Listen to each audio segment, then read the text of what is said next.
14h-16h, Brigitte Lahaie, Sud Radio.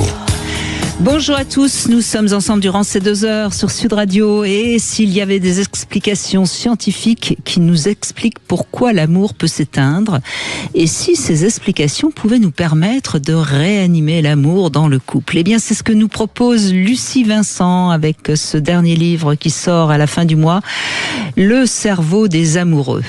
Elle a déjà écrit sur l'amour, mais sans nul doute, son dernier ouvrage vous apporte toutes les clés du bonheur amoureux.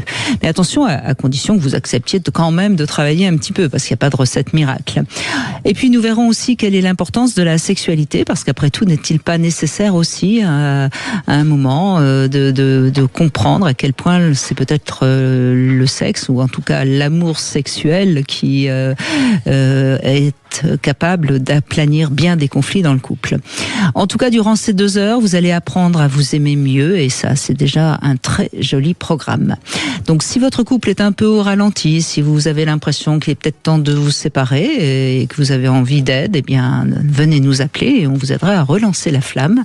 Notre numéro 0826 300 300. Bonjour Lucie Vincent, merci d'être avec nous et bravo. Merci Brigitte pour cette introduction vraiment élogieuse de mon livre, super. Et je suis très contente d'être là, comme d'habitude.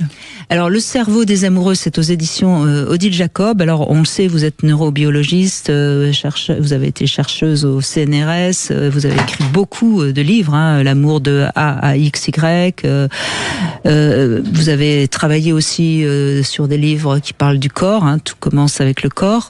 Et là, vous revenez, si je puis dire, sur vos premières amours, et vous nous expliquez ce qui se passe dans notre cerveau si on tombe amoureux, si on se dispute, si on s'entend pas avec sa belle famille. Enfin, et ce que je trouve vraiment passionnant, c'est qu'à la fois, vous nous expliquez pourquoi, et ça peut nous déculpabiliser, ça peut nous permettre aussi d'aller mieux parce que vous donnez des conseils. Il y a énormément puis il y a des tests aussi. Alors, déjà, il faut identifier son type de cerveau amoureux. Mais oui, exactement, parce que c'est vrai que je suis revenue à mon amour de l'amour pour une raison principale, c'est que les recherches ont avancé et il y a aujourd'hui beaucoup de données concernant l'être humain, pas simplement les fameuses campagnols qui ont livré les premiers secrets sur la neurobiologie de l'amour. Et donc, je me suis dit qu'il était temps de faire un petit point sur ce que nous savons aujourd'hui de ce qui se passe dans le cerveau quand on tombe amoureux. Il y avait ça, et puis aussi cette deuxième notion, comme vous avez évoqué, de type de cerveau amoureux, parce que il est vrai que de plus en plus, on se rend compte à quel point chaque cerveau humain est différent de tous les autres cerveaux humains. Alors, quand on veut faire des parallèles entre les animaux et les hommes, déjà pour la globalité des mécanismes, c'est vrai, on peut tirer des conclusions. Mais quand on veut regarder dans la vie d'un être humain ce qui se passe dans son cerveau, ça devient plus compliqué parce que nous avons tous des expériences différentes, un vécu différent. Et donc, je me suis dit, et si en fait, on avait des types de cerveau amoureux. Et quand on regarde les données sur le comportement amoureux, on se rend compte que c'est toujours en courbe. Il y a toujours des extrémités avec des comportements extrêmes, une moyenne avec un comportement moyen. Et si par hasard, on a rencontré quelqu'un qui est à l'autre extrémité de la courbe quand on est tombé amoureux, comme l'amour est aveugle, on ne l'a pas vu tout de suite. Et puis plus tard dans la vie, on se rend compte que... Le mariage rendant la vue. Les enfants, la belle-mère. Eh bien, on se dit qu'il est bon de savoir... Ça peut pas tenir, quoi, en fait. Mais il est bon de savoir comment fonctionne le cerveau de l'autre. Comment faire la différence entre mon cerveau, comment il fonctionne quand je suis amoureux, et comment fonctionne le cerveau de mon partenaire. Et est-ce qu'on peut trouver un terrain d'entente au milieu ou pas. Ou pas. Voilà. Donc, c'est important et donc, il y a des questionnements, que vous proposez pour justement mieux comprendre comment fonctionne le cerveau de l'autre et avant de... Et le sien. Oui, ce sont des quiz qui sont destinés à nous révéler à nous-mêmes et à nous révéler le fonctionnement de l'autre, pour ensuite suivre les prescriptions de conversations, d'activités, de sorties, de toutes sortes de choses qui peuvent nous entraîner à nous rapprocher de l'autre. Et alors moi, ce que j'ai trouvé évidemment passionnant, c'est que finalement, vous expliquez tout ce que, quand on travaille beaucoup sur le couple, tout ce qu'on sait, c'est-à-dire que par exemple, pour maintenir une bonne sexualité, il faut de la surprise et pas de la routine, par exemple. C'est vrai que pour quelqu'un comme vous, Brigitte, à la fin, les conseils peuvent paraître assez évidents et très terre à terre, mais je pense que le fait de comprendre... Non, mais justement, c'est pour ça que je conseille le livre à tout le monde, parce que ça va les aider énormément. Oui, tout à fait. Non, je sais que vous n'êtes pas en train de faire une critique, mais c'est pour souligner le fait que quand on sait comment fonctionne le cerveau, quels sont les indices qui nous entraînent vers un comportement ou une attitude, eh bien, je pense qu'on accepte d'autant mieux les conseils qui sont donnés. Ah ben voilà ce qu'il faut faire et pourquoi il faut le faire. Alors il y a évidemment, vous reparlez aussi de l'ocytocine, vous parlez de la testostérone. Bon, tout ça, c'est aussi des choses qu'on sait, mais vous les expliquez bien. Et puis, on découvre quel est le rôle de l'amygdale, de l'hippocampe, etc. Mais ce que je trouve vraiment passionnant, moi, c'est ce qui m'a vraiment plu, c'est il faut se regarder en faisant l'amour. Ah oui. Non, mais c'est intéressant parce que ça montre bien à quel point la sexualité est une sorte de pivot du couple, enfin une sorte j'allais dire presque d'enracinement du couple, à condition quand même de faire l'amour avec un regard sur l'autre, parce que l'autre évolue, nous aussi, et si on se regarde pas vraiment, tout d'un coup, on n'est plus ensemble, quoi. Oui, c'est sûr.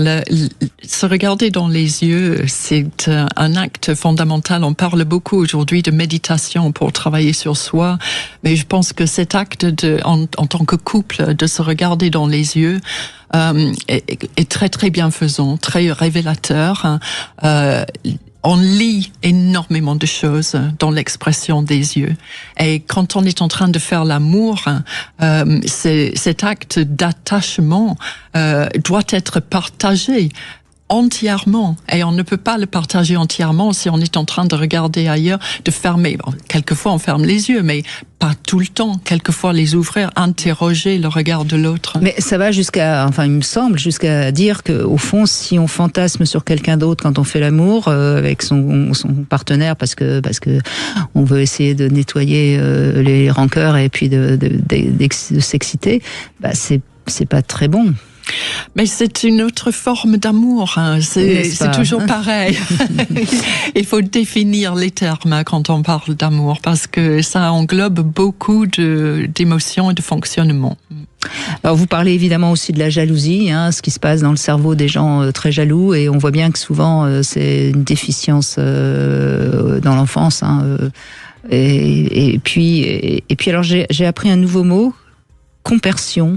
Oui, moi aussi j'ai appris ce mot en faisant les recherches pour le livre, parce que aujourd'hui on parle beaucoup de ces nouveaux couples, ces groupements d'amoureux, les polyamours. Et la compersion, c'est une émotion très particulière. C'est la fierté qu'on peut ressentir quand quelqu'un d'autre admire son ou sa partenaire. Donc, c'est l'inverse de la jalousie, en quelque sorte. Les candolistes, alors, sont dans la compersion. Les candolistes, alors. Les candolistes. Oui, les candolistes, c'est les hommes qui aiment regarder leur femme faire l'amour avec un autre homme. Ouais. Je ne sais pas si c'est sur le même niveau. Ça doit être une étape ultérieure. Du compersionnisme, c'est intermonisme, alors là, sans doute. Bon, en tout cas, je trouve le livre formidable. Il vous faudra patienter un petit peu parce qu'il est en vente à la fin. Le 23 avril. Le 23 avril. Moi, j'ai eu les épreuves. Oui, on peut absolument. C'est chez Odile Jacob. Et puis, grâce à vous et vos témoignages, Lucie Vincent va décoder et vous en saurez un petit peu plus. C'est un peu en avant-première et on est ravis de recevoir Lucie Vincent. On fait une petite pause et c'est Séverine qui va témoigner. Je crois qu'ils sont en couple depuis 12 ans. On va voir où ils en sont. Vous voulez parler à Brigitte Lahaie, 0826 300 300. 14h-16h, Brigitte Lahaie, Sud Radio. Lucie Vincent est avec nous et elle nous présente son livre Le cerveau des amoureux aux éditions Odile Jacob, dans lequel on peut comprendre ce qui se passe dans notre cerveau et pourquoi donc on est peut-être en panne de désir ou peut-être moins dans l'amour qu'au début. Bonjour Séverine. Bonjour Brigitte et bonjour à votre invité Lucie Vincent. Je vous remercie de m'accueillir pour pouvoir témoigner et surtout avoir vos conseils. J'ai écouté l'introduction et j'ai hâte de découvrir le livre. Je vous comprends parce que ça donne vraiment beaucoup de clés. Hein. C'est gentil. D'accord, ouais. Merci. Ça, justement. J'ai hâte parce que voilà, je suis dans un grand questionnement depuis. Mais Lucie a raison. Hein, vous allez dans n'importe quelle librairie, vous le commandez et vous l'aurez dès qu'il sort. Hein, dans 22 jours. Oui, bon, on va patienter jusque-là, ça va aller. Je vais le commander en tout cas, ça c'est certain. Oui, donc voilà, je voulais faire part, témoigner par rapport à ma situation actuelle. Donc c'est bien ça fait bien 12 ans que je suis en couple aujourd'hui, en famille recomposée. Et la situation depuis quelques mois, elle est un peu compliquée, un peu, je dirais même beaucoup pour moi. Dans la mesure où il est différent avec des beaux enfants.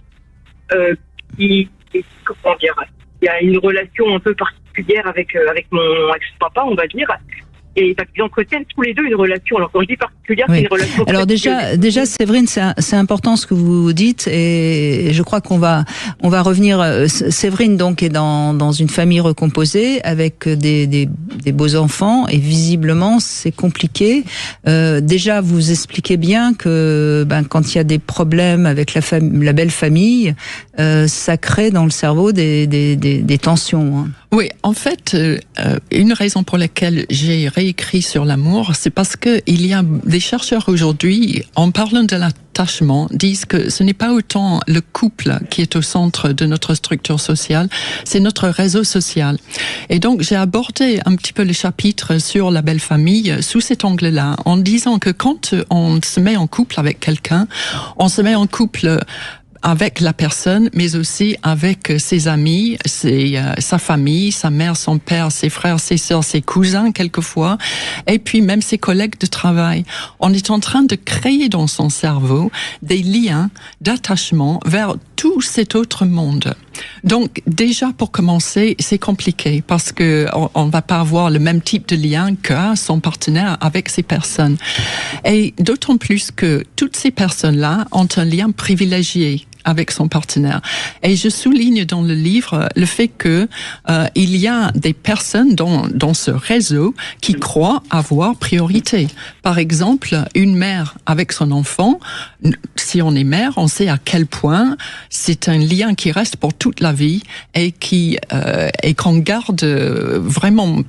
C'est très très fort. On ne peut pas abandonner un enfant, on ne peut pas négliger de voir son enfant. On est toujours très attaché à son enfant. Alors, on oublie quelquefois, quand on est en couple, que son partenaire ou sa partenaire a ce lien très privilégié. Et donc, il est important de structurer pratiquement dans sa tête tous les liens avec lesquels on est en contact, tout ce qu'on a créé dans notre cerveau. On peut le faire en le dessinant sur un papier, en dessinant le réseau et en donnant une attribution avec une ligne plus ou moins épaisse des liens des uns envers des autres. Et de voir quelle est sa place là-dedans et quels sont les liens que nous, on a intérêt à travailler, à renforcer pour avoir un effet de renforcement sur le lien entre nous et notre partenaire. D'essayer d'être un peu plus global dans l'appréciation de notre cerveau amoureux. Donc Séverine, qu'est-ce qui se passe exactement avec ces problèmes avec les enfants de votre partenaire ? Alors le problème se passe avec un seul des enfants, il en a 3. Avec un qui est une fille qui a aujourd'hui 21 ans, donc que je connais depuis qu'elle a 9 ans, et qui est très très fusionnelle et très jalouse aussi. Donc c'est compliqué dans la relation avec moi, elle est verbalement violente, on va dire, vulgaire. Et j'ai je rejoins un peu ce que disait aussi en partie tout à l'heure Lucie, quelle est ma place dans tout ça, et parfois voilà, ça me met ça me met mal, on va dire. Oui. Hein, donc et lui, voilà, le père, comment il réagit? Parce que moi, c'est ce que je dis souvent dans des problèmes de. Pas. Oui, c'est ça le problème, parce que dans des familles recomposées, elle a le droit de pas vous aimer, elle a le droit de pas, mais elle doit vous respecter, et visiblement, elle dépasse les bornes. Et c'est là où, et c'est là où lui doit lui remettre les codes en place, quoi. C'est ça. Alors, je vous rejoins. Et aujourd'hui, c'est ce qui n'a pas été fait, puisque ça a été très loin. Il y a eu une violence physique même, où elle m'a tapé. Hein, donc, et il n'a pas réagi du tout. Et aujourd'hui, il réagit pas. Il me dit qu'elle va pas me tuer, que voilà, il y a rien de. Oui. Il voit pas le drame. Et j'étais très très choquée par ça. Est-ce qu'il a quitté son épouse et ses enfants pour vous? Non, du tout, absolument pas. En plus, son donc, épouse est parti avec quelqu'un d'autre à l'époque. Bon, en plus, donc, vous n'êtes absolument pas responsable par rapport à cette fille. Donc, c'est une sorte de complexe oedipien mal résolu. Et qu'est-ce qui est, enfin, comment est-ce qu'il est vraiment lui aussi en fusion avec sa fille? Elle est plus importante que vous. Oui. Aujourd'hui, oui. Je pense que, donc ça, il rejoue sans doute quelque chose qui a à voir avec sa propre mère à lui. Peut-être. Là, j'ai pas su déceler. Par contre, voilà, justement. Donc, mais aujourd'hui, voilà, la question que je me pose, c'est comment renouer, moi, l'attirance et l'amour envers lui, en sachant que mes besoins et ma sécurité n'est pas respectée, en fait, voilà. Donc, c'est là ma question. Et ça date de quand, cette attitude agressive? Ça dure depuis déjà 12 ans? Quasiment, oui. Ah, oui. Bon, et maintenant qu'elle a bien grandi, on va dire, avant c'était des colères et des cris, des pleurs. Aujourd'hui, c'est des menaces et de la violence physique, quoi. Maintenant, donc. Ça, c'est inacceptable. Moi, je vous invite même à porter plainte, hein. Remettre de la loi, hein, puisque lui n'est pas capable de le faire.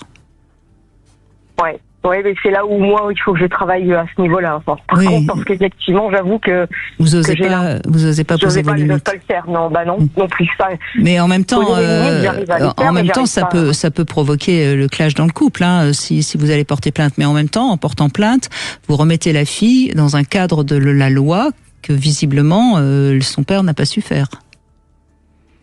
Oui.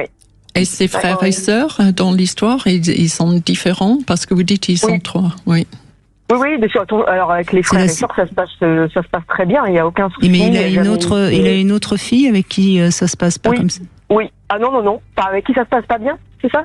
Oui. Non, du tout. Non, sa première, c'est une fille, hein, donc. L'aînée, ça va, c'est la petite dernière, quoi, qui. C'est la deuxième. C'est la deuxième. Après, il y a un garçon. Après elle, c'est un frère. Et il y a combien d'années d'écart entre les deux filles? 4 ans. D'accord. Donc elle a certainement. Oui, bon, c'est bon. Peut-être que cette fille est un peu borderline. Hein, on ne sait pas, hein, non plus. Peut-être qu'elle va pas très bien. Et qu'il la protège, mais c'est pas lui rendre service, et puis il va finir par vous perdre. Parce que voilà, je pense, tout ça, je vous rejoins, Brigitte, aujourd'hui, le sujet du thème, c'était comment essayer de réamorcer son couple, et j'avoue que moi, je reste bloquée sur ce qui s'est passé, quoi, là, et sur ce qui se passe aujourd'hui, du coup aussi. D'autant que j'entends qu'il y a de la peur, et on peut dire ce qu'on veut, mais Lucie Vincent, quand il y a de la peur dans le couple, c'est pathologique, hein, et à ce moment-là, il faut consulter. Je pense que vous avez déjà suggéré d'aller voir un témoin, quelqu'un d'extérieur, quelqu'un qui puisse vous écouter tous les deux on a fait une séance, 2 mois après l'altercation, puisque j'étais moi très très mal. Je l'ai proposé, on est allé à 2. Ça n'a pas, il n'y a pas eu de grands changements. J'ai eu même des remarques qui ne me convenaient pas à moi, hein, puisque je disais que j'avais probablement pris des proportions exagérées par rapport à ce qui s'était passé. Parce que émotionnellement j'ai été très très touchée et ça m'a vraiment mis très très bas. C'est lui qui vous a dit ça ou la thérapeute? Non, c'est moi et il a répondu que effectivement j'avais exagéré dans ce que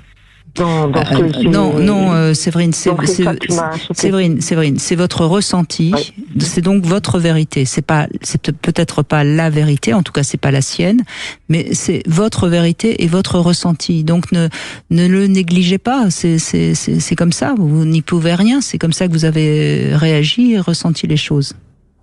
Oui. Donc on a fait une séance et ça s'est arrêté là parce que j'ai pas demandé à ce que je me sois renouvelée et puis non plus d'ailleurs, donc parce que j'avoue que quand je suis ressortie de cette séance, j'ai eu les bras encore plus cassés que quand j'en suis rentrée. Parce que vous êtes pas entendue, vous n'êtes pas comprise dans votre souffrance, donc non, du tout. Et aujourd'hui encore, voilà, c'est arrivé en novembre et on est en avril maintenant.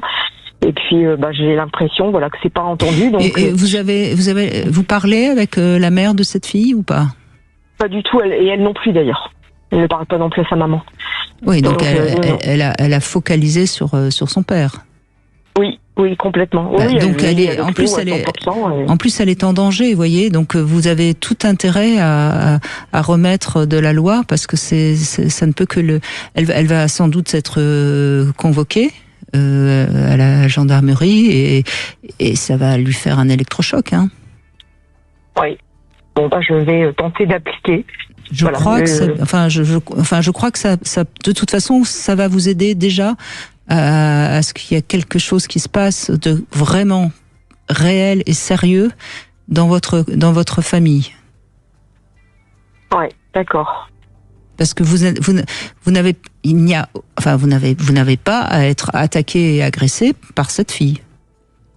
Oui, là, je suis totalement d'accord, hein, effectivement, et... Mais bon, c'est compliqué. Après, j'ai l'impression que le fait d'aller déposer plainte, c'est un acte quand même assez important. Hein. Très important d'ailleurs. Et la question, c'est est-ce que ça va mettre mon couple en danger? C'est possible. Je pense qu'il l'est déjà d'ailleurs. Mais c'est possible qu'on ne vous le pardonne pas, Séverine. Moi, je vous dis ça, vous faites comme vous voulez. Oui, bien sûr. Oui, mais quand il y a abus et qu'il n'y a pas moyen de prise de conscience de la personne qui devrait remettre la loi, eh bien, il faut aller à l'extérieur chercher la loi. Si on est battu par son compagnon, je dirais exactement la même chose. Vous comprenez? Moi, je suis là encore une fois pour donner pour expliquer ce qu'est le principe de réalité. Après, on suit ou pas le principe de réalité, mais la réalité, elle est là. Ce que vous vivez, ce n'est pas normal et vous n'avez pas à le vivre. Oui, ok, d'accord. Oui, bon, après, il faut que j'ai tenté, hein, la thérapie, j'ai tenté, une séance, on a fait, j'ai tenté des discussions, j'ai tenté des tas de choses, mais ça n'aboutit absolument pas, quoi. Donc à part s'excuser, hein, mon mari s'est excusé. Alors, ce que vous pouvez faire, c'est quand même prévenir votre mari que vous allez aller porter plainte puisqu'il ne fait rien. Oui. Pour pas le prendre par. Oui, pour pas le prendre par défaut non plus, quoi. Voilà. Ok. Bon, je vais réfléchir à tout ça, donc pour savoir si ça vaut la peine de sauver mon couple, c'est surtout ça. Ça, c'est-à-dire que si rien ne change, vous allez être de plus en plus stressé et votre cerveau va être de moins en moins amoureux. Hein. Je crois que Lucie Vincent, on peut... C'est vrai, on peut aussi espérer que cette jeune fille qui a 21 ans va finir par rencontrer quelqu'un, à nouer son propre couple et moins compter sur les interventions dans votre couple à vous. Et puis nous ne savons pas quelles sont vos relations avec les autres enfants, avec votre mari, s'il n'y a que ça comme sujet qui heurte, ou est-ce qu'il y en a d'autres qui font que le couple va mal dans l'ensemble, ou est-ce que c'est simplement ça le problème? Il y a beaucoup d'éléments à prendre en compte, je pense. En tout cas, merci Séverine de votre confiance. On fait une petite pause, on se retrouve pour le Love Conseil. Attention, danger, il paraît que faire l'amour après 70 ans, ça provoque quand même beaucoup de risques. On en parle dans un instant avec Lucie Vincent. Aujourd'hui, avec Lucie Vincent, nous parlons de l'amour et comment réanimer l'amour dans le couple. Venez participer à l'émission en appelant le 0826 300 300. 14h-16h, Brigitte Lahaie, Sud Radio. Brigitte Lahaie, Sud Radio, le Love Conseil. Eh bien, Lucie Vincent, on en a parlé d'ailleurs de cette étude, de ces études plus exactement, qui sont quand même assez alarmantes, et je crois que c'est notre rôle de prévenir. Après, à partir de 50, 60 et surtout 70 ans, il faut privilégier la tendresse à la sexualité. D'abord parce que des études sérieuses ont montré que quand on fait l'amour au bout et que ça fonctionne plus très bien à cause de panne d'érection, de manque de lubrification, ça provoque du stress qui provoque de vrais problèmes cardiaques. Donc ça va vraiment à l'encontre de tout ce qu'on a dit depuis quand même 20 ans, depuis qu'on parle de sexologie. Donc ça laisse quand même à penser qu'il faut faire attention. Et puis si on utilise par exemple trop de lubrifiant, on finit par irriter aussi les muqueuses et ça provoque des cancers. Donc c'est quand même pas à prendre à la légère tout ça. Et alors vous avez une étude aussi. Alors là, moi c'était complètement stupéfiant. Stupéfiant, Brigitte. Oui, ça concerne une étude statistique sur 1560 personnes âgées de plus de 70 ans justement, qui a été fait par le Conseil oral national, le CON, des statistiques étonnantes concernant des étouffements par des dentiers chez les personnes âgées qui ont des rapports de sexe oral. Rapports bucco-génitaux. Exactement. Et puis ça peut même aller avec des couronnes, même si on n'a pas de bridge ou d'appareil dentaire qui s'enlève. Même avec des couronnes, il y a eu des cas d'étouffement après un rapport orogénital par les femmes. D'accord, donc toute fellation serait risquée pour des personnes qui ont des dentitions justement un peu... Voilà, ce qui concerne plus ces personnes de plus de 70 ans. Voilà. Donc, alors on va pas dire que vous faites plus l'amour si vous avez plus de 70 ans, mais je pense que ça nécessite quand même une réflexion, auprès de son médecin, une discussion avec son partenaire, et puis dans sa première rencontre, si on a trouvé quelqu'un sur une application de rencontre, par exemple, peut-être de leur poser la question dès le premier soir, est-ce qu'ils portent un dentier ou pas? Exactement. Et puis évidemment, alors les jouets, il y a eu aussi une autre étude sur les jouets. C'est pas finalement si bénéfique que ça pour des femmes d'un certain âge. Et donc voilà. Bon, après évidemment, ce sont des études. Je sais bien que les études, ça correspond pas toujours à l'individu en particulier. Donc chacun. Mais enfin bon, c'était notre rôle de prévenir. Donc éviter le sexe après 70 ans. J'espère, Cyril, que vous êtes pas trop proche de 70 ans, parce que sinon ça va plomber un peu l'ambiance. Bonjour, Cyril. Non, je suis à 20 ans de 70 ans, donc bon, profitez-en alors. 50 quelques années. Profitez-en. Et donc oui, au niveau du couple, pour prolonger, c'est vrai que ce qui est pas évident, moi je trouve, c'est quand il y en a un des deux qui change, puisque le couple s'est fait sur une attirance de caractère aussi, et effectivement moi j'ai eu un changement, j'ai eu un souci professionnel, on va dire, à un moment qui m'a fait m'en remettre en question. Oui. Et du coup, ça m'a fait changer dans mon évoluer, on va dire, dans ma personnalité. Et après, le conjoint, effectivement, c'est pas évident pour lui de retrouver sa place, puisque moi, en fait, j'étais un peu je prenais pas trop mes responsabilités, plutôt enfantin dans le caractère, et ma femme était donc une contrôlante, et donc forcément on s'est bien trouvé. Et donc après, quand j'ai plus pris mes responsabilités, du coup ça c'est des sources de friction en plus. Oui, c'est-à-dire qu'elle perdait un peu son pouvoir sur vous. Voilà, ouais, c'est ça. Ouais. et puis son équilibre, quoi. Alors, donc, Lucie Vincent, oui, là c'est intéressant le témoignage de Cyril, parce qu'on voit que dans le cerveau, il y a un fonctionnement différent.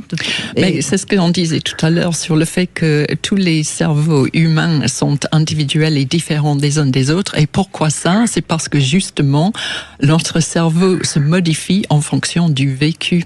Alors, toutes nos expériences au cours de la vie, qu'elles soient petites ou grandes, majeures, mineures, modifient le fonctionnement du cerveau.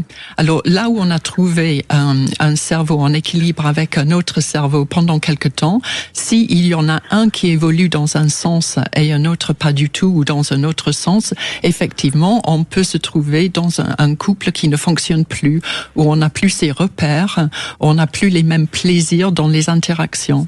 Et donc, d'où l'intérêt de faire des bilans réguliers du couple, de voir où on en est soi-même, primordialement, et de ne pas hésiter à faire évoluer son cerveau pour que on garde le même niveau que son partenaire, pour qu'on soit aussi quelqu'un qui pose des questions sur lui-même, qui comprend mieux son propre fonctionnement, pour mieux s'adapter à son partenaire, mais aussi pour devenir éternellement quelqu'un de séduisant, quelqu'un de intriguant qui va attirer l'attention de son partenaire. Il ne faut jamais penser que le couple est quelque chose d'établi. Et que l'autre, on le connaît par cœur et qu'il est comme ça et qu'il ne bougera pas. Donc, est-ce que vous avez le sentiment que votre femme a essayé de comprendre ce que vous êtes devenu, c'est-à-dire l'autre homme, l'autre Cyril, si je puis dire, qu'elle a en face d'elle, ou est-ce que ça n'allait pas?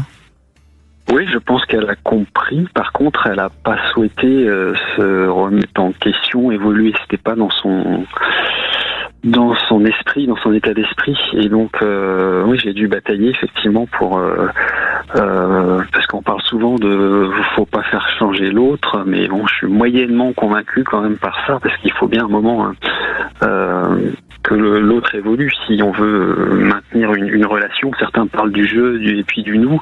À ce moment-là, il n'y a plus de nous si effectivement il y en a un qui bouge pas. Et donc moi j'ai provoqué une session chez un psychologue en relation de couple, quoi, mais ça n'a pas vraiment bougé non plus. Et puis il a fallu qu'il y ait beaucoup de friction encore pour que parce que je voulais pas lâcher, j'allais pas forcément revenir en arrière, hein, c'était impossible pour moi, donc voilà. Et puis au bout d'un moment, quand même, petit à petit, elle met petit à petit des choses en place, notamment sur les discussions. On avait du mal à avoir une discussion quand ça n'allait pas, quoi. Ça montait tout de suite dans des accusations et c'était assez fort. Donc voilà, moi j'avais trouvé une parade, c'était en fait m'en aller. Du coup, sortir de la pièce ou ce qui est très bien. C'est le seul moyen. C'est très bien, qui a marché. Parce que là, elle se retrouve confrontée à elle-même et elle peut plus. Et donc, ça va mieux maintenant ? Oui, ça va mieux. Là, c'est en cours effectivement d'amélioration. Et est-ce que vous avez toujours une sexualité ensemble qui fonctionne ? Oui. On a toujours eu, et ça c'est ce qui a fait tenir aussi, je pense. Donc regardez-vous dans les yeux quand vous faites l'amour, c'est le conseil de Lucie Vincent. Et ça j'y crois. Non mais sérieusement, j'y crois beaucoup, Lucie, à ce conseil que vous donnez dans le livre. Ah oui, j'ai du mal, juste. Enfin moi ça j'ai pas du mal, mais ma femme a du mal à maintenir le regard. Mais pas tout le temps. Oui, pas tout le temps. D'accord. Mais regardez-vous déjà dans les yeux de temps en temps, pas forcément quand vous faites l'amour, pour vraiment vous redécouvrir avec un nouveau regard. Je crois vraiment que c'est quelque chose qui marche. D'accord. En tout cas, on met en place une méthode dont vous aviez parlé, Brigitte, qui est vraiment super. C'est programmer les moments. Ah oui, les rencontres sexuelles dans la semaine. Ouais. Oui. Et ça, c'est vraiment, ça change tout. Hein. Vraiment, c'est une méthode vraiment que je recommande fortement. C'est surtout Yves Pslati que Lucie Vincent connaît bien, qui rappelle que oui, on programme tout sauf les rencontres amoureuses, sexuelles, alors que c'est quand même l'essentiel du couple. Oui, c'est vrai, il dit ça, Yves. Oui. Et votre envie de continuer de vous séduire, c'est quand même aussi la clé. Et je pense que cette envie de rapport sexuel qui continue est quelque chose de très important. Et ce que vous avez dit tout à l'heure sur le fait de sortir de la pièce, je pense qu'il y a beaucoup de parades comme ça qui permettent d'éviter de faire monter les choses, mais plutôt d'envoyer chacun à leur réflexion pour se retrouver sur un niveau de discussion abordable, réfléchi. C'est un petit peu le genre de conseil justement que je préconise dans le livre. Voilà, donc vous avez, écoutez, vous n'avez pas besoin du livre de Lucie Vincent. Ne l'achetez surtout pas. Vous avez l'air de bien gérer votre couple. Bravo Cyril. Merci. Merci à vous. Allez, on fait une petite pause et on se retrouve dans un instant sur Sud Radio 0826 300 300. À tout de suite. Vous voulez parler à Brigitte Lahaie 0826 300 300. 14h-16h, Brigitte Lahaie, Sud Radio. Lucie Vincent est avec nous et elle nous éclaire de son métier de neurobiologiste avec ce livre « Le cerveau des amoureux » aux éditions Odile Jacob, dans lequel on découvre quelles sont nos réactions en couple, justement. Tom, bonjour. Oui, bonjour Lucie, bonjour Brigitte. Bonjour Tom. Donc vous êtes en couple depuis 24 ans, hein, c'est ça? Marié? C'est ça, marié depuis 24 ans, 26 ans de vie commune. Et je vous avais contacté l'année dernière, à peu près à la même époque, parce qu'on traversait une crise dans notre couple, tout simplement. Mm-hmm. Et c'était, moi j'ai pas, en fait, pour rappeler un petit peu les choses, c'est vrai que j'avais pas vu les choses venir, et en fait c'était ma femme qui a déclenché un petit peu tout ça en remettant un petit peu notre quotidien. Et c'est vrai que l'expression métro boulot dodo, c'était un petit peu ce qui nous caractérisait. Oui. La routine, exactement. Mm-hmm. La routine. Et là, c'est vrai que la question s'est fait poser de savoir ce qu'on souhaitait faire. Alors c'est vrai que moi je voulais continuer à donner une chance à notre couple. Ma femme n'était pas très enclin à ce moment-là. Et puis finalement, après beaucoup de discussions, d'échanges, on s'est redonné une chance. Et aujourd'hui, j'aurais dire que tout va mieux. Donc vous avez pris le taureau par les cornes, vous vous êtes mis à la séduire, à bouger, à la surprendre, tout ce que Lucie Vincent conseille d'ailleurs dans son livre. Exactement, c'est ça. C'est prendre du temps pour nous, parce qu'on a 3 enfants. Même s'ils sont grands, c'est vrai que ça nous occupe quand même. Et du coup, on s'est organisé pour se concocter des petits week-ends, des petits moments ensemble. Et c'est ce qui a permis de relancer un petit peu la mécanique, j'ai envie de dire, et ça marche. Et de la séduction. Et là, ça marche. Alors, il y a quelque chose dont parle Lucie Vincent dans le livre et que je trouve très intéressant et qui peut vraiment aussi aider toutes les femmes parce que c'est souvent les femmes qui s'ennuient dans leur couple parce que justement le mari met les pantoufles. On connaît un peu cette blague. C'est que finalement, on refait pas sa vie de la même manière quand on a 30 ans ou quand on en a 50. Et si vous êtes ensemble depuis 26 ans, vous êtes plus proche de 55, je suppose, que de 30 ans. 50, hein. Et donc, peut-être que en restant avec vous, elle continue une vie quand même de relations affectives et qu'en se retrouvant seuls, tous les deux, vous auriez peut-être un peu ramé pour refaire votre vie. C'est parce que parallèlement à ça, c'est vrai qu'elle avait dans son cadre professionnel un confrère qui auprès de qui elle avait de l'attention, il avait de l'attention pour elle, donc c'est ça aussi qui avait mis un petit peu la zizanie dans le couple. Parce que ce qu'elle avait pas pu avec moi, elle avait l'attention d'un collègue au boulot et bien c'est sûr. la question qui. Il y avait quelqu'un qui la séduisait. Bien sûr, mais ce qui arrive très souvent. Mais vous avez dit tout à l'heure que vous avez 3 enfants et vous avez dit même s'ils sont grands, ils sont toujours dans votre vie très très lourdement, de manière importante. C'est votre projet en commun avec votre femme. C'est quelque chose qui vous liera toujours. Même si vous vous séparez, vous divorcez, il y aura toujours ces enfants qui vont vous ramener l'un sur l'autre sur quelques occasions.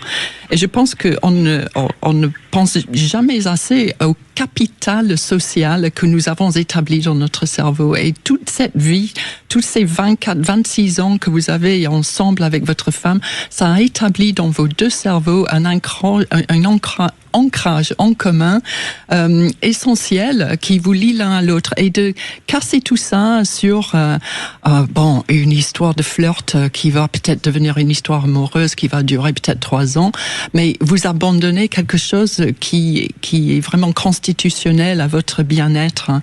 Et le fait d'avoir insisté et d'avoir trouvé des moyens de continuer, vraiment je vous félicite. C'est exactement le genre d'histoire que j'espère encourager, hein, avec ce nouveau livre.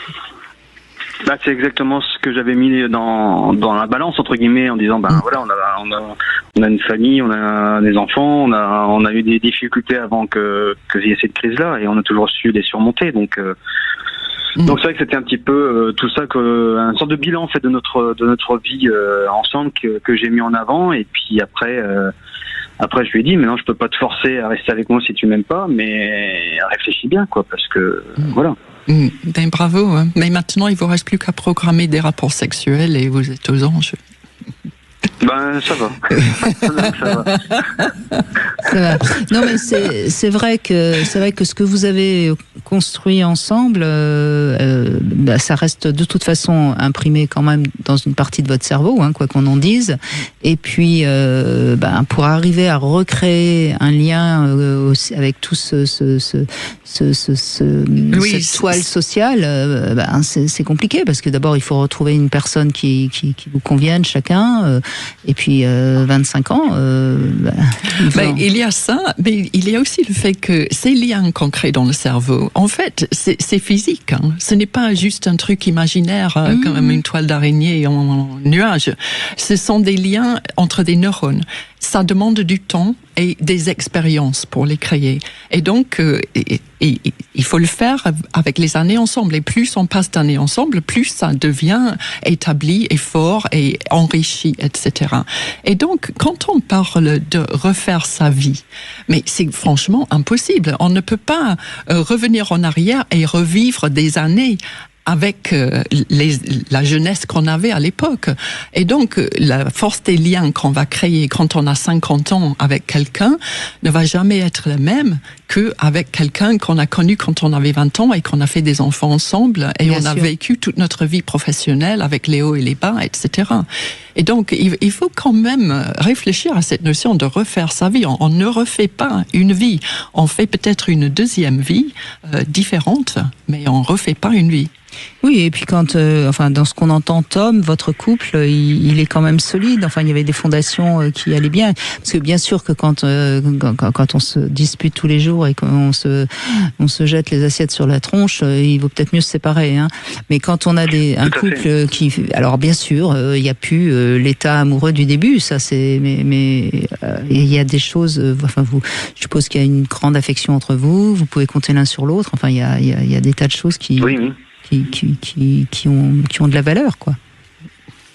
Oui, c'est ça. C'est vrai que moi, je comparais toujours notre couple à une maison, en fait. C'est pas parce qu'on a les joints de ciment qui ont mal vieilli, entre guillemets, libre à nous de faire le choix de refaire les joints de la maison ensemble, en changeant peut-être la méthode qu'on a pu avoir, en effet, qu'on avait 25 ans. J'aime bien votre comparaison, parce que ça coûte moins cher de refaire les joints que de changer de maison.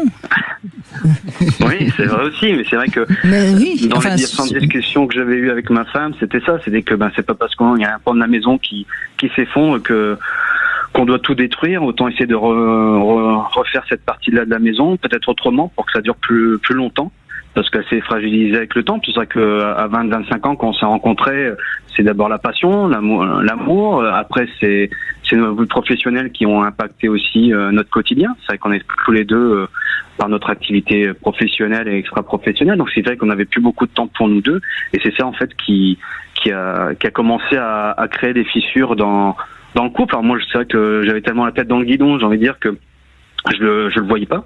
Et c'est vrai que lorsqu'elle m'a mis face à la situation, c'est vrai que je suis tombé de haut, quoi. Je me suis dit, mince, qu'est-ce qui me tombe sur la tête? Et c'est vrai que j'ai envie de dire que lorsque je vous avais appelé à l'époque pour un thème un peu similaire, j'étais perdu et je me suis dit comment je vais faire, comment on va faire. Et puis finalement, grâce aux conseils que vous m'avez donnés, j'ai pu rebondir et sauver notre couple. Lucie Vincent, dans le témoignage de Tom, c'est souvent ce qu'on entend, hein, une femme qui se plaint parce qu'il n'y a pas assez de moments partagés ensemble, qu'elle a l'impression d'être un petit peu devenue, peut-être pas un meuble, parce que ça ce serait négatif, mais en tout cas c'est ce qu'on entend souvent. Mais bien sûr, c'est souvent le cas d'ailleurs. Et il ne faut jamais oublier que la séduction ne s'arrête pas le jour du mariage, que c'est quelque chose qui doit continuer toute la vie. Et les hommes qui ne pensent pas de temps en temps à organiser rien qu'un bouquet de fleurs ou une soirée au restaurant, au cinéma, n'importe quoi, pour montrer à leurs femmes qu'ils ont pris le temps de penser juste à leur couple pendant quelques instants dans la journée, même si c'est quelque chose qui ne se fait que tous les 3 mois. C'est un tout petit peu, c'est toujours beaucoup mieux que rien du tout. La fameuse surprise.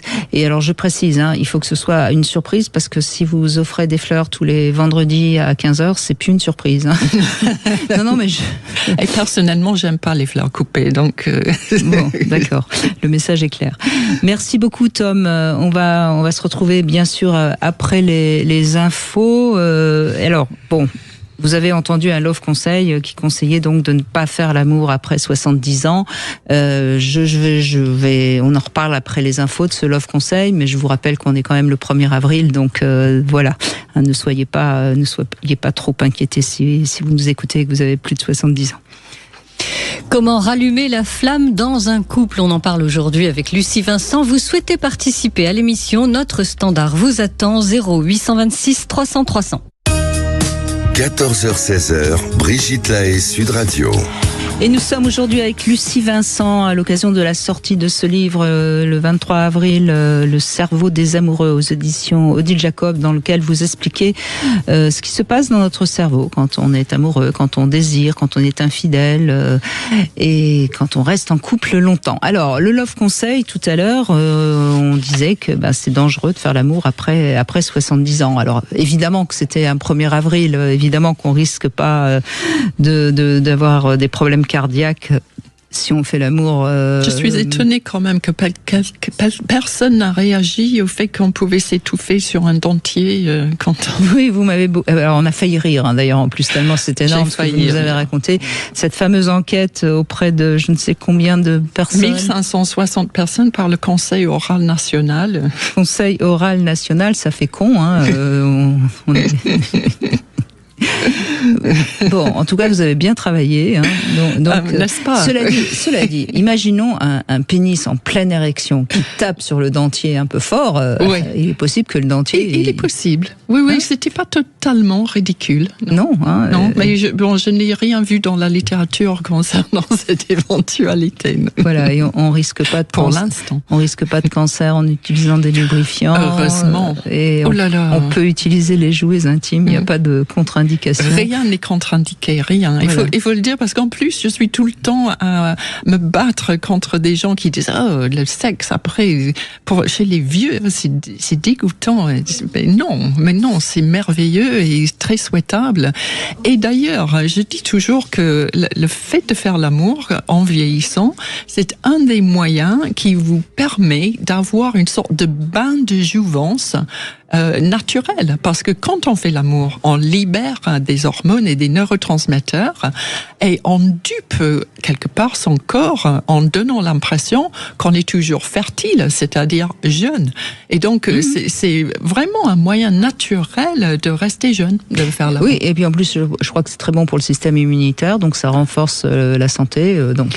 Absolument. Faites l'amour, même si vous avez des dentiers ou de je ne sais quoi. Oui. Pas de souci. Bon, restez discret là-dessus, quoi. Virginie, merci d'être avec nous. Bonjour. Merci, bonjour, et vraiment vous êtes deux coquines toutes les deux à nous faire des facéties pareilles, parce que moi j'étais tellement tristement surprise par ce que vous avez dit sur la sexualité après 70 ans. Mais vous y avez cru, mais moi qui pensais candidement qu'il ne faut jamais renoncer à la sexualité. Non mais jamais. Là j'étais atterrée. Oui, sincèrement, vous y avez cru, Virginie? Mais oui, j'y ai cru. Oh non. Complètement. bêtement, tout bêtement. Et pourtant, j'ai failli m'étouffer de rire au milieu. Ah non. Là, franchement, bon, en dehors de cette mauvaise plaisanterie, très réussie, je trouve cette émission sur la sexualité, les liens avec le cerveau humain absolument fascinante. Je sens que je vais la réécouter 2 ou 3 fois. Voilà. Alors moi, je voulais vous raconter. Moi, j'ai eu la chance d'avoir une ménopause très précoce qui a libéré ma sexualité à 34 ans. Et aujourd'hui, j'ai plus que 2 fois cet âge-là. Et je continue à découvrir les plaisirs de mon corps, les facettes de mon comportement physique. Et l'idée que ça puisse s'arrêter, ça me paraissait absolument impossible. Ah non, mais je vous assure, j'étais atterrée tout à l'heure. Je suis désolée, Virginie. Non, mais c'est pas grave. Vous êtes pardonnée. Alors, il y a quelques années, à la suite d'une rupture particulièrement douloureuse, j'avais perdu tout désir. Ma vie s'était comme éteinte. Je regardais plus les hommes. J'étais persuadée que ma vie sexuelle, c'était derrière moi, alors que j'avais même pas 60 ans. Et puis un jour, sans le vouloir, mon désir a été réveillé par un homme qui n'avait même pas 40 ans. Et c'est là que je vois les connexions que j'ai pu vérifier que l'organe sexuel le plus puissant, c'est vraiment le cerveau. Parce que au début, ces déclarations m'ont beaucoup fait rire. Mais l'idée que je puisse reprendre cet aspect-là de la vie a fait son chemin dans mon esprit. Alors, sans doute que ça vous faisait rire parce que c'était un peu défensif. Comme si vous n'osiez pas y croire ou comme si vous ne vous l'autorisiez pas immédiatement, voyez. Ah, mais ça me paraissait absurde. C'était, ça faisait plus de 10 ans que j'avais pas été dans ce domaine-là. C'était incroyable. Et alors, j'ai vécu quelque chose d'assez incroyable avec lui pendant quelques mois. Il avait réveillé mes sens après cette longue période d'abstinence. Il n'y avait jamais eu de pénétration parce que moi je refusais l'amour sans préservatif et lui il refusait de le faire avec des préservatifs. Mais c'était parfait parce que ça m'a permis de rencontrer mon dernier compagnon. D'accord, ça relançait votre libido. Complètement. Et qui ensuite vous a ouverte à une nouvelle rencontre, quoi. C'est ça. Voilà. Et le jeune homme, qu'est-ce qu'il est devenu pour avoir l'histoire complète? Il m'a poursuivi de ses assiduités par téléphone, par message. Il m'a envoyé des messages très tôt le matin en me disant dans quel état il était en pensant à moi. C'était très bon pour mon ego, hein. Il me dressait dans le bon sens. Mais bon, voilà, c'est tout. Mais c'est vous qui l'avez quitté, donc, si je comprends bien. Ah oui, Mais vous l'avez quitté quand vous avez rencontré votre partenaire actuel, c'est ça? Oui, c'est ça. Ça s'est passé un peu comme ça. Oui, c'était. Pour moi, c'était pas pour. Je me doutais que j'étais pas la seule personne pour qui il avait de l'intérêt, même si visiblement il en avait beaucoup. Et pour moi, c'était pas envisageable de prendre des risques. Donc voilà. Oui, bien sûr. Vous avez raison. Voilà. Lucie Vincent parle aussi. Vous parlez aussi dans le livre, hein, il y a des cerveaux plus infidèles que d'autres.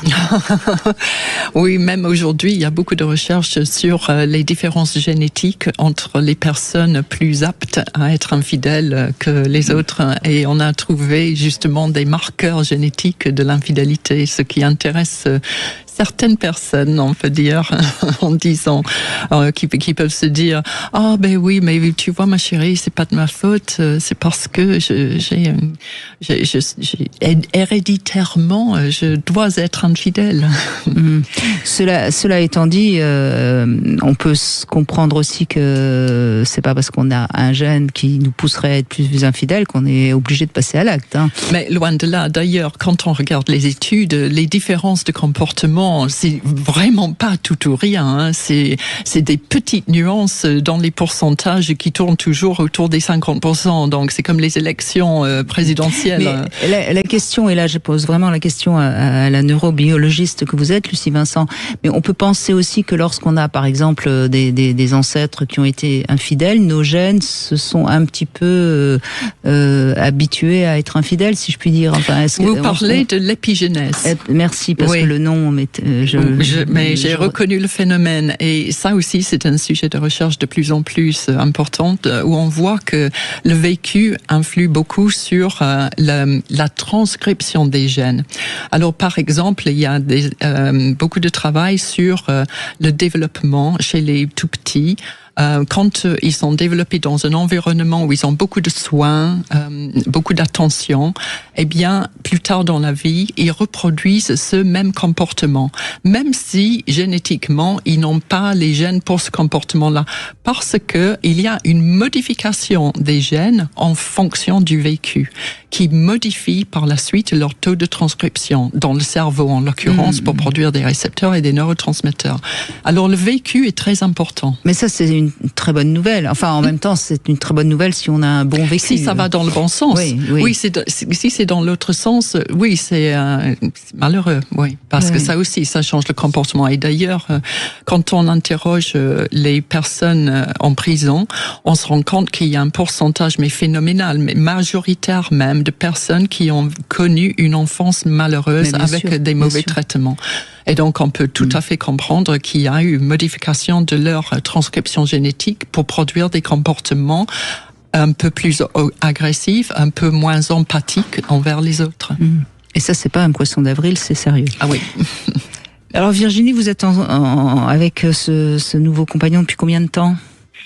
Alors, je ne suis déjà plus avec lui. Oh bah alors. Déjà plus avec lui. Ouais. Virginie, je vois très bien le type de gène que vous avez. Non, du tout, c'est pas ça. C'est pas ça. Disons qu'on a eu un raté. On a eu un raté, il y a eu des contrariétés qui ont fait que pendant un certain temps, on n'était plus en phase. Et lui était très, très, très dépendant de cet amour. Lui, il a foncé dans cette relation tête baissée. Il s'est précipité, il a étalé ses sentiments. Et moi, j'avais quand même une expérience qui m'avait rendue prudente. Et donc, j'avançais avec beaucoup de lenteur. Et lorsque nous avons eu des ennuis qui étaient un petit peu extérieurs à nous, disons qu'on les a très mal gérés. Et lui, il a pris ça pour du désamour de ma part, alors que justement, c'était, pour moi, c'est ce qui a fait le déclic et qui m'a fait mesurer ses sentiments, mais les sentiments que j'avais pour lui. Et donc, je pense que lui, il est allé les consoler ailleurs parce que l'homme est faible, l'homme est voilà. Mais je pense que c'est peut-être une manière de survivre aussi quand on est très très malheureux. Voilà, c'est exactement ça. C'est exactement ça. Donc moi j'ai assez confiance que cette relation elle va reprendre. Mais en attendant, je vous écoute et c'est fou tout ce que j'apprends de vos émissions. Et là, j'ai hâte que le 23 avril arrive pour lire ce dernier livre de Lucie Vincent, dont j'ai déjà lu, je crois, 3 livres. Oh, merci beaucoup. Ouais. Et j'ai l'impression que nous allons nous retrouver et vivre ce qu'on a à vivre et reprendre là où nous avons laissé. Mais ce que je peux vous dire d'après ce que j'ai lu justement de Lucie, que j'ai lu ce livre ce week-end, peut-être que devant ce que vous avez traversé, vous aviez des comportements et des manières de réagir très différentes, et c'est pour ça que ça clash, ça fait provoquer un clash. Et ça, Lucie Vincent dans ce livre, le cerveau des amoureux, elle évoque ça. Donc ça va vous aider aussi à pouvoir peut-être vous retrouver. Absolument, oui. Il y a le mécanisme de comment on tombe amoureux, comment on reste amoureux, et justement qui montre les parties du cerveau sur lesquelles il faut intervenir pour essayer de rallumer ces histoires d'amour.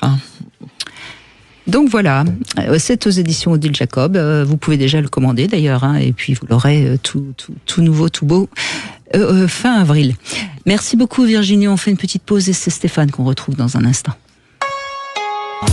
Venez apporter votre témoignage et réagissez à l'émission en appelant dès maintenant le 0826 300 300. 14h-16h, Brigitte Lahaie, Sud Radio. 14h-16h, Brigitte Lahaie, Sud Radio. Lucie Vincent est avec nous et elle nous présente ce magnifique livre, Le cerveau des amoureux, aux éditions Odile Jacob. Stéphane, bonjour. Bonjour. Merci. Bonjour à vous et bonjour à Lucie. Bonjour Stéphane. Alors, bonjour. Vous êtes en couple depuis 13 ans, vous, hein? Oui, c'est ça, oui. Et après, bon, moi j'ai 50 ans passés maintenant, depuis quelques années, j'ai 51 ans. Et donc je suis avec ma compagne depuis 13 ans. Et donc avant, on a eu tous les deux, voilà, moi j'ai été marié une première fois, elle avec son compagnon de l'époque était resté très longtemps, donc voilà, pour mettre un peu, faire un peu le tableau de la situation. Et après, c'est vrai qu'on a des, voilà, au début tout est beau, ça fait jeune couple, voilà, donc tout est neuf, tout est merveilleux. Et puis après, voilà, forcément, au fil des années qui passent, la flamme, voilà, je dirais brûle un petit peu moins, et donc voilà, effectivement, de temps en temps, il faut un petit peu souffler sur la flamme pour la réactiver. Il ne faut surtout pas la laisser s'éteindre. Oui, voilà. Alors après, c'est ce qu'on essaye de faire. Mais visiblement, elle est pas éteinte déjà. Non, pas du tout. Non. Après, voilà, il y a forcément, voilà, il y a des hauts, des bas. C'est pas merveilleux. On n'a pas la solution miracle. On n'est pas le couple miracle sur Terre, donc il y a forcément des hauts, des bas, et puis après voilà, on essaye de s'en sortir. Après voilà, moi je sais que on essaye justement par le biais d'essayer de se surprendre un peu, voilà, ou de créer des surprises, voilà, ou des attentions. Alors, justement, tout à l'heure, je voulais réagir. Tout à l'heure, vous avez parlé justement c'était avec alors pas l'auditrice avant, c'était avec l'homme qui est intervenu un petit peu avant 15 heures. Donc il fallait effectivement faire des attentions, et je crois que c'est Lucie qui a dit qu'il fallait que l'homme offre des fleurs, invite au restaurant, amène au cinéma. Et alors du coup voilà, c'est très bien. Mais du coup, ce qui me gêne, c'est pourquoi à chaque fois c'est à l'homme. Pourquoi c'est à l'homme de faire ça? C'est ça que vous dites? Oui, parce que en fait, c'est un stéréotype. Je suis d'accord. C'est pas uniquement à l'homme de faire ça, mais j'entends autour de moi très souvent les femmes se plaindre, dire que c'est toujours elle qui fait les démarches de réservation, d'organisation pour faire des petites vacances ou des week-ends, etc. Et c'est parce que j'entends souvent ça, mais évidemment c'est aux deux. Et puis d'ailleurs dans le chapitre surprise, parce que la surprise c'est un élément vraiment important sur la libération de dopamine dans le cerveau qui entraîne la motivation, l'envie et le sexe en l'occurrence. Et donc des petites surprises agréables, c'est très important dans le couple, et je fournis beaucoup d'idées différentes, pas uniquement des cadeaux, mais des démarches qu'on peut faire. Bon, mon ex-mari est décédé maintenant, donc il pourra pas se plaindre, mais un soir, quand il arrivait du travail, je suis allée ouvrir la porte avec une perruque et une tenue un peu inhabituelle, et ça l'a amusé, mais pendant un an après. Donc, quelquefois, c'est des tout petits gestes qui font beaucoup de différence. C'est pas un tout petit geste, mais c'est vrai que c'est souvent, les femmes vont souvent surprendre les hommes par peut-être une tenue un peu particulière, ou même aller au restaurant et dire j'ai oublié de mettre ma culotte. Enfin, voilà. Ça marche très bien sur les hommes, et les hommes vont plutôt amener les cadeaux. Mais si on réfléchit bien, quand on remonte avec nos ancêtres, Stéphane, c'était le chasseur-cueilleur qui apportait un petit bout de gibier, et puis la femme qui était dans une tenue lascive pour que ce soit à elle qu'il ait envie d'apporter le petit bout de gibier, c'est tout. Oui. Non, mais après je comprends bien. Mais après j'entends vos arguments, mesdames. Mais c'est vrai que enfin, moi, pour notre cas personnel de couple, souvent c'est moi Ah oui, c'est vous qui êtes obligé de travailler 2 fois plus. Non, c'est pas histoire d'être obligé, parce que je le fais avec grand plaisir. Mais oui, c'est moi qui dois dire, entre guillemets, tiens, si on allait on va au restaurant, ou on part en week-end là, ou on organise ça, d'acheter des places pour des concerts. Mais moi, ce que je dis, j'entends bien.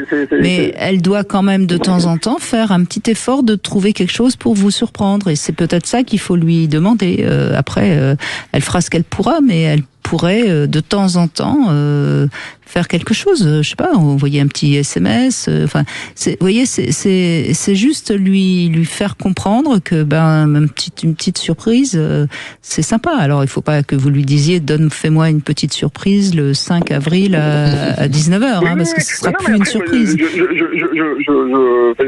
me plains pas, de ce que fait ma compagne, mais c'était dans l'intitulé de la formulation. Ouais, après, je suis énorme, donc c'est pas. Mais du coup, c'est vrai que ça me. Enfin, pas que ça me gêne, mais je trouve bizarre que, quand elle est intitulée, c'est l'homme doit amener au restaurant, parce que moi, j'adore quand il y a des attentions envers moi. Mais voilà, oui, bien sûr, mais c'est normal. On n'a pas dit, enfin, Lucie Vincent n'a absolument pas écrit que c'était toujours l'homme qui doit faire tout. Hein, non, pas du tout. Non, mais c'est pour signaler comme ça, les auditeurs et auditrices peuvent aussi. Vous avez rééquilibré les choses. Oui. Ça remet un peu l'équilibre au milieu du village. Voilà, il faut mesdames, sachez aussi que messieurs, les hommes aiment bien que de temps en temps, en rentrant le vendredi soir, on nous dise ce soir j'ai tout prévu. Mais vous savez, Stéphane, je vais dire quelque chose qui va pas plaire à certaines femmes, mais une femme qui, par exemple, n'a plus du tout envie de faire l'amour, qui fait plus du tout d'efforts sur son physique, et qui après s'étonne que son mari prenne une maîtresse, il faut pas s'étonner non plus. Vous voyez, je veux dire, dans un couple, la sexualité c'est quand même le pivot du couple. Si tout d'un coup la femme n'est plus du tout désirable et qu'il n'y a plus de sexualité, elle risque en effet que quelqu'un d'autre soit attractif pour le mari. C'est tout. C'est ce que Lucie Vincent nous explique, parce que c'est comme ça qu'on fonctionne biologiquement. Et puis après, on peut y mettre de la morale, mais malgré tout, c'est comme ça que ça fonctionne. Oui, non, mais tout à fait. Et tout comme si un homme délaisse sa femme, effectivement, si elle trouve un collègue qui va lui prêter l'oreille. Absolument. Moi, une fois avec ma compagne, c'est comme ça que ça. Finalement, c'est comme ça qu'on s'est énormément rapproché. C'est que non, mais en tous les cas, la séduction doit se faire des deux côtés. Il n'y a pas un qui doit séduire l'autre, et les deux sont impliqués dans cette dynamique. Ces processus qui entraînent à l'entente. Donc, comme dit Brigitte, la sexualité de la femme doit aller à la recherche de la sexualité de l'homme, et des deux côtés, on doit se surprendre, mais par la surprise, il n'y a pas que des cadeaux, il y a des mots, il y a des façons de regarder, il y a des façons de répondre quand on vous parle, c'est-à-dire on est souvent dans des stéréotypes dans un couple, et quelquefois, il faut juste prendre le temps de respirer une fois et réagir différemment, et rien que ça peut créer une surprise qui peut changer le regard de l'autre. Et souvent, on dit « Ah, mais l'autre devrait ».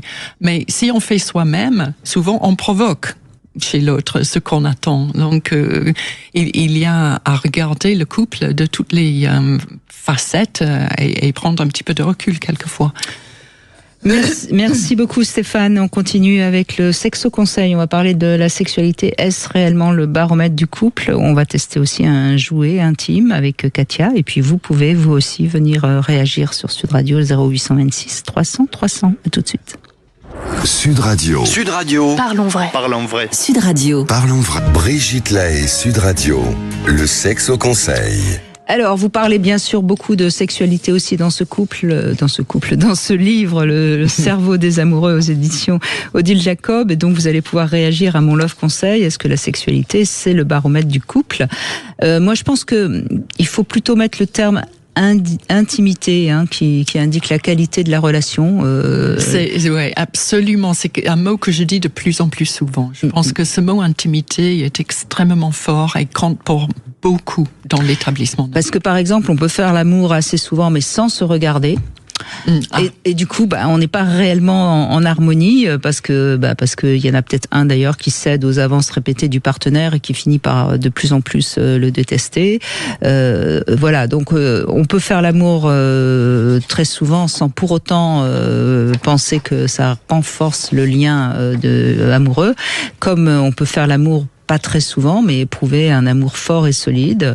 Voilà, donc c'est vraiment important de comprendre que quand un couple n'a plus de gestes tendres, quand il ne s'embrasse plus, quand il est plus capable d'être proche, assis dans le canapé, éventuellement en se tenant la main, eh bien, ça montre que le couple est peut-être en danger. Alors, bien sûr, ne plus faire l'amour du tout, je crois que c'est un peu ennuyeux. D'abord parce que le désir peut renaître ailleurs, et puis parce que, on l'a dit depuis le début, c'est quand même important la sexualité dans un couple. Alors, une sexualité harmonieuse, c'est une notion qui est quand même assez subjective, mais je crois qu'il y a plusieurs paramètres, et ça va dépendre évidemment depuis quand le couple existe.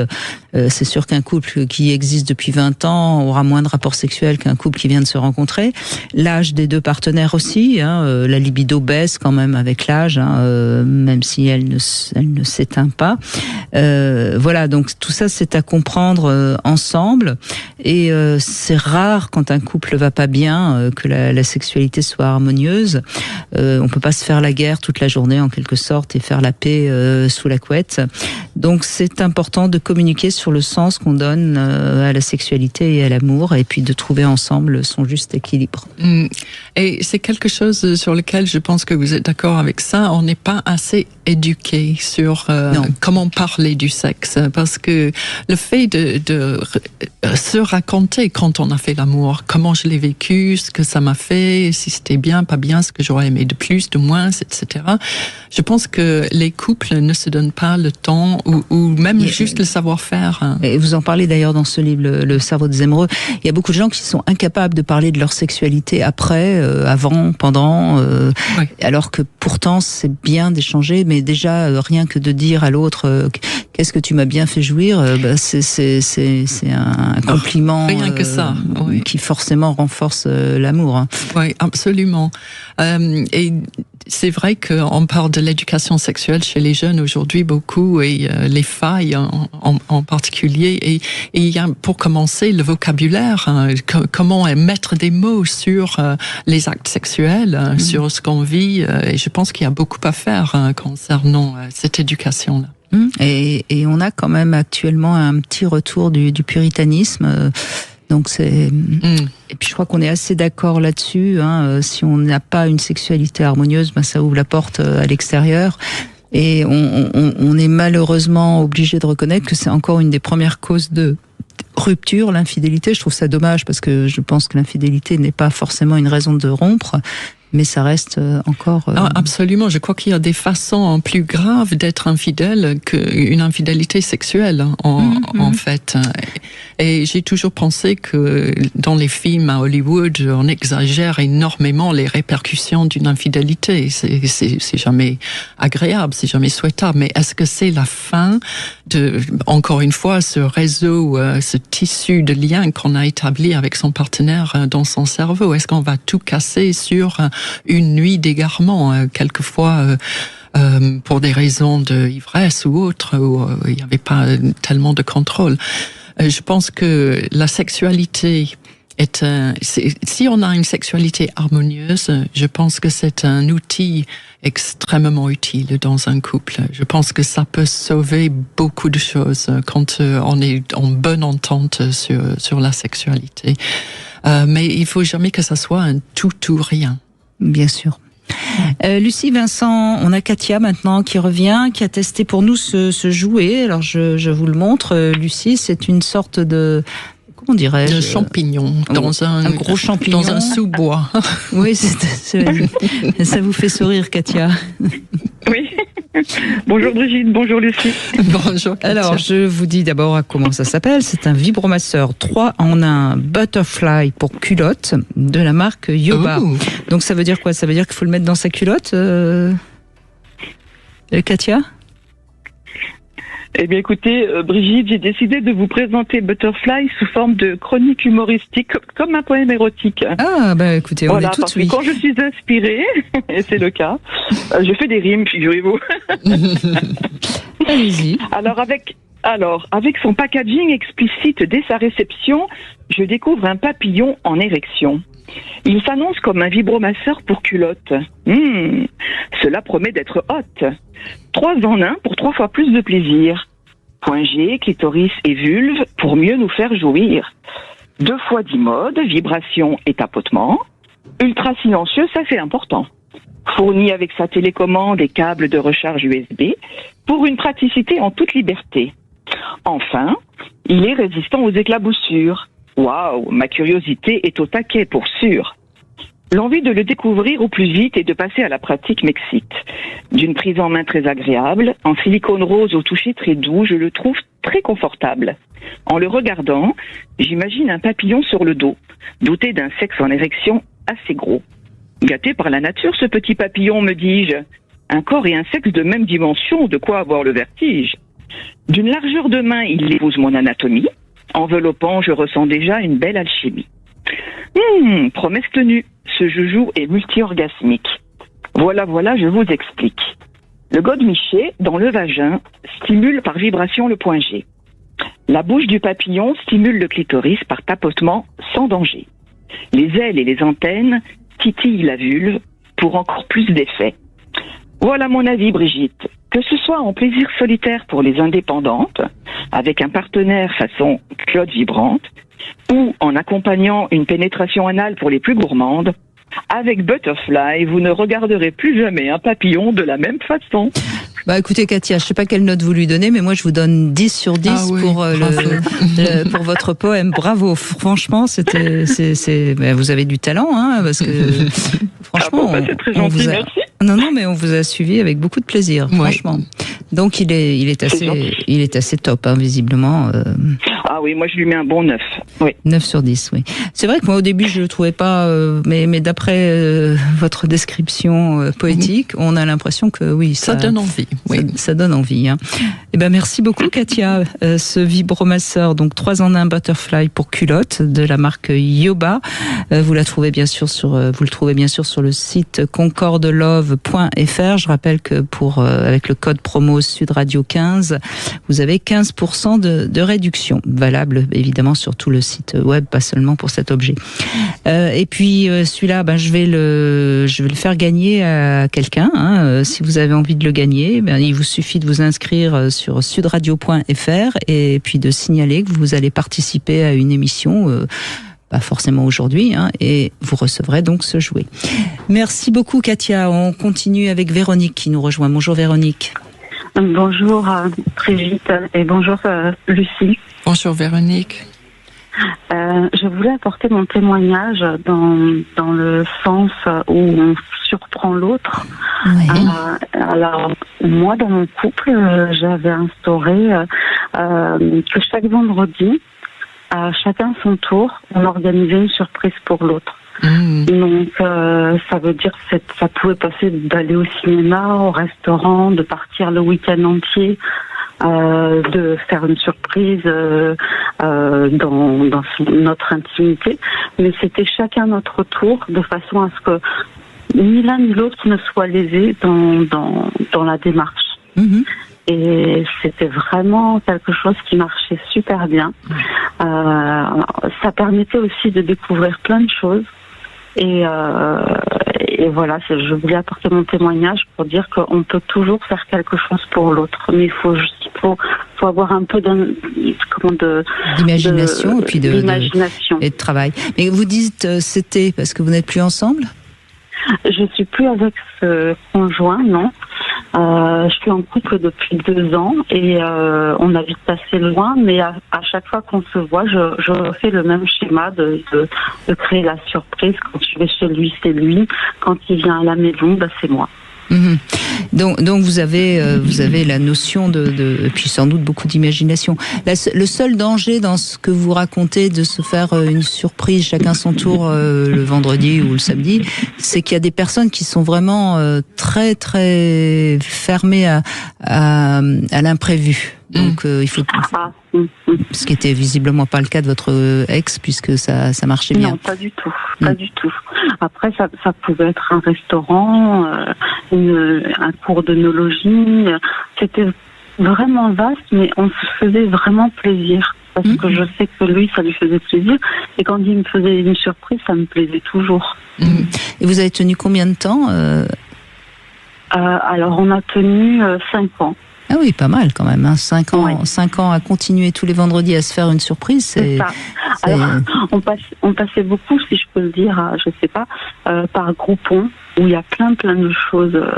Il y avait une séance de photos, une fois on a fait. Enfin, c'était vraiment. Mais attendez, on a le droit de s'inspirer. Oui. On n'est pas obligé de tout trouver soi-même. Non, c'est une très bonne idée. Oui. Non, mais voilà, je voulais le dire parce que souvent on a à court un petit peu d'idées, mais en fait on n'est pas obligé de faire un truc extraordinaire en fait. Mais moi j'ai une idée comme ça que je peux donner à ceux qui nous écoutent. C'est vous qui me l'avez donné finalement, Véronique, pardon. Excusez-moi. On devrait chacun son tour être celui qui doit surprendre. Et si au bout d'une semaine, l'autre ne nous a pas fait une surprise, eh ben, il a un joker, ou alors il a une pénalité. Vous voyez, on pourrait instaurer ça dans un couple, pas forcément tous les jours, évidemment, parce que ce serait épuisant, mais une fois par semaine, on doit surprendre l'autre, et puis après, la semaine d'après, c'est l'autre, et en plus, c'est vrai qu'on n'a pas le temps de s'ennuyer, en fin de compte, et pas le temps, si je peux dire, d'aller ailleurs. Mais vous êtes bien allé ailleurs à la fin. C'est plutôt lui qui est allé ailleurs. Ah, d'accord. Mais bon, on a gardé très bon contact et on se souvient surtout de ça, en fait. Parce qu'on a fait énormément, du coup, on a fait beaucoup de choses ensemble. Et c'est vrai que voilà, le vendredi, voire le week-end, c'était tourné. On s'accordait ça, on a des enfants chacun de notre côté. Mais on avait notre jardin secret, quoi. Très bien. Mais je pense que cette idée que vous avez eue de vous inspirer des cartons de coupons pour des activités diverses et variées, en réalité, c'est une très bonne idée parce que ça vous donne des sujets que vous n'auriez pas trouvé ni vous ni votre partenaire. Et du coup, c'est un sujet extérieur au couple qui va vous réunir et qui va vous donner un sujet de conversation, mais en l'approfondissant un petit peu pendant et après la séance, vous allez faire meilleure connaissance l'un avec l'autre. Et en explorant donc ces nouveaux sujets, vous allez faire évoluer vos deux cerveaux sur les mêmes sujets, dans le même sens, et donc créer encore du lien. Et donc, je pense que c'est une très bonne idée d'avoir des activités pas imposées, mais suggérées depuis l'extérieur. Et différentes de ce qu'on aime et de ce qu'on s'attend à Exactement. Oui, absolument. Parce que ça fait une surprise à la puissance 10, en quelque sorte. Mais c'est non seulement une surprise, c'est un approfondissement de connaissance de l'autre. Oui. Et puis de connaissances tout court, parce qu'on a découvert plein de choses. Exactement. Oui, mais dans quelque chose de nouveau, on découvre l'autre avec peut-être une vision différente de ce qu'on aurait imaginé. C'est ça. Je dis n'importe quoi, mais imaginez que ce week-end-là, vous aviez décidé, Véronique, de l'emmener faire un saut en parachute. Et ben, vous allez découvrir qu'il est très courageux ou très très peureux, et ça va d'autant plus vous surprendre. Oui, effectivement, c'est surprise puissance 10, à ce moment-là. Absolument. Eh ben, merci Véronique de ce témoignage et bravo à vous. On fait une petite pause et on va conclure avec Marlène qui nous rejoint. Demain, avec Arthur Vernon, nous abordons le sujet du travail du sexe, la prostitution, les femmes sur camsex, les artistes érotiques, plaisir ou nécessité. Venez participer à l'émission au 0826 300 300. 14h-16h, Brigitte Lahaie, Sud Radio. 14h-16h, Brigitte Lahaie, Sud Radio. Lucie Vincent est avec nous avec ce guide pour les amoureux, ce cerveau des amoureux. C'est aux éditions Odile Jacob. Je rappelle que vous nous expliquez tout ce qu'on doit savoir sur l'amour, le sexe, la relation de couple, la relation de parents, et avec plein de love et de sexo conseils. Donc je vous invite vraiment à le commander. Vous pouvez dès à présent aller dans votre librairie, le commander. Je ne sais pas si on peut faire une précommande sur Internet. Bien sûr. Donc allez à la FNAC et vous précommandez le livre et comme ça vous serez les premiers à le découvrir. Marlène, bonjour. Oui, bonjour Brigitte, bonjour Lucie, Vincent.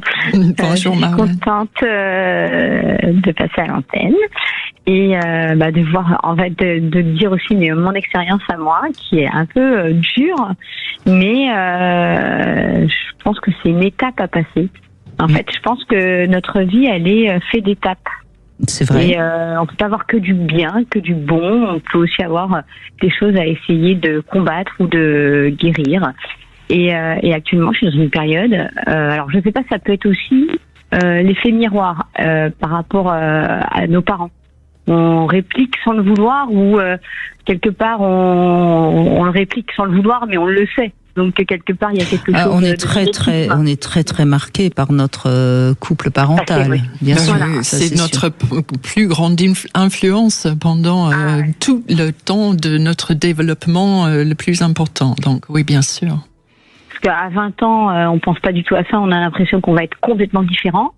Et quand on s'approche plus de 40 ans, 40, cinquantaine, c'est horrible. J'ai l'impression de voir ma mère, en fait. et du coup, mon histoire commence. Elle ressemble de plus en plus. Alors que je suis partie vraiment l'antipode de ma mère. Je vais commencer, on va dire, à l'antipode de ma mère, et je vais finir. J'ai du mal à combattre pour essayer de résister. Mais Marlène, vous avez envie de sauver votre couple ? Voilà, c'est ça. Alors, je sais pas si j'ai envie, parce que mon cœur, non. Mais moi, oui. Alors, est-ce que ça peut se séparer ? Ah, c'est intéressant. Votre cœur, non, mais vous, non. Oui. Il faut que vous expliquiez un petit peu. Il faut que vous développiez votre vocabulaire. En fait, qu'est-ce que vous voulez dire ? Actuellement, je suis en couple, mariée avec 2 enfants. Donc, mon mari, je l'ai pas aimé dans le sens où je suis pas tombée, je l'ai pas croisé du regard et je dis c'est l'homme de ma vie. J'ai compris par des signes extérieurs que c'était l'homme de ma vie. Et du coup, on s'est mariés, on a eu tout de suite 2 enfants, c'est-à-dire qu'au bout d'un an... C'est un excellent père ? C'est un très bon père, c'est excellent, peut-être pas. En tout cas, c'est un choix, c'est déjà un bon choix de géniteur, on pourrait dire. Oui, c'est quelqu'un qui en voulait. Oui, et puis qui en fait, je suis pas tombée forcément avec des hommes qui voulaient des enfants. Je suis tombée plutôt avec des hommes qui n'en voulaient plus ou qui n'en voulaient pas. Et vous aviez envie d'en avoir des enfants, c'était important pour vous. En fait, il y a eu l'horloge biologique qui s'est mise en place à notre niveau. D'accord. Non, parce que certainement que ce choix d'un bon géniteur est pas toujours compatible avec le choix d'un bon amant ou d'un bon amoureux.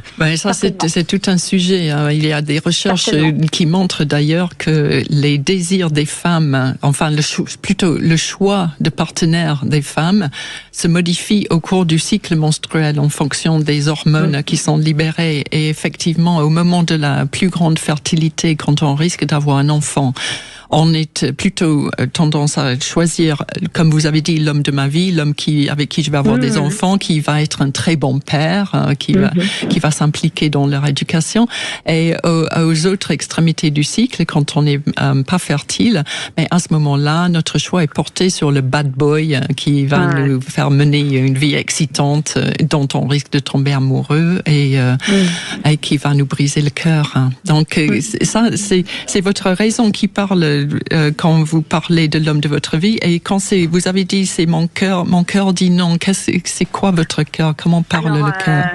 Parce que la question c'est est-ce que je l'aime encore? Là, je fais une thérapie de couple actuellement, et je mens évidemment parce que je dis que oui, je l'aime encore, mais je sais pas comment on peut appeler. Alors attendez, parce que qu'est-ce que voilà, c'est toute la question, c'est qu'est-ce que l'amour? Parce que vous venez de dire que c'est quand même l'homme de votre vie, donc quelque part vous avez une affection et une amitié et un lien très fort qui est construit avec cet homme. Donc on peut appeler enfants, pour oui, non mais on peut appeler ça de l'amour. Indestructible en fait. On peut appeler ça de l'amour, on peut pas appeler ça de la passion. Voilà, je suis d'accord alors. Vous voyez, et donc vous manquez, donc vous manquez dans votre vie de passion. Voilà. Prenez un amant, prenez des amants, et puis voilà. Enfin, d'ailleurs, il m'en voudrait à mort parce que non, il est pas obligé. J'aimerais que ce soit lui qui prenne une amante pour qu'il ait du plaisir charnel, du plaisir sexuel, et qu'il reste avec moi. Mais peut-être que ça peut se dire ça. Mais ça peut se dire ça en thérapie quand même, c'est important. Puis alors, j'ai pas été encore. Ouais, mais je crois qu'il faut être sincère en thérapie, sinon c'est pas la peine de la faire, Marlène. Et Lucie Vincent dans son livre le dit bien, et j'affirme, et ça fait très longtemps que je le dis, dans un couple, on peut rester ensemble et être un peu libre sexuellement, sans être obligé de tout raconter. Mais c'est juste une sorte de contrat plus ou moins dit qui se met en place, et quand vous dites c'est l'homme de ma vie, ce serait bête de finir seul alors que vous êtes tellement bien avec cet homme qui est en plus le père de vos 2 enfants et qui est certainement très bien avec vous, mais allez vivre. Il est frustré pour l'instant parce que sexuellement vous avez plus envie de lui du tout. En fait, j'ai plein de problèmes sexuels, plus de l'appareil génital qu'autre chose. J'ai eu une fixation, j'ai eu des gros bébés, et j'ai été danseuse pendant 20 ans. Donc j'ai usé énormément mon périnée à outrance, et avant même d'avoir des enfants. Après, Alors on est en fin d'émission, je suis obligée de vous couper, mais je vous redonnerai la parole. Et essayez de trouver une sexualité autre. On n'est pas obligé de partir dans la pénétration. Et voyez, et puis essayez de mettre du sens à ce que votre corps vous raconte aussi. Mais je suis vraiment obligée de rendre l'antenne. Mais je vous assure, Marlène, rappelez-nous, et on essaiera d'analyser tout ça. Mais c'est votre situation pour l'instant, en effet, elle mérite d'être éclaircie. Lucie Vincent, merci, bravo. Le cerveau des amoureux, c'est aux éditions Odile Jacob. Je ne montre pas la couverture parce que moi j'ai reçu l'épreuve. Moi j'ai pu le lire avant tout le monde. Mais je ne l'ai pas vu encore. Et vous ne l'avez pas lu encore, enfin relu. Non, vu. Je n'ai pas vu le livre. Et on en reparle avec vous quand il sera tout chaud. Merci à tous de ces témoignages. Et puis désolé, le Love Conseil, c'était un poisson d'avril, donc. On s'en veut maintenant. Oh là là, on se sent terriblement coupable. Tout de suite, vous retrouvez Alexandre Delovan. Demain, on sera avec Arthur Vernon. Sujet délicat. Il est question de plus en plus d'interdire peut-être la pornographie parce que les femmes sont exploitées. Enfin bref, on va parler de ça. Le travail du sexe. Est-ce qu'on a le droit de travailler avec son sexe? Vaste question.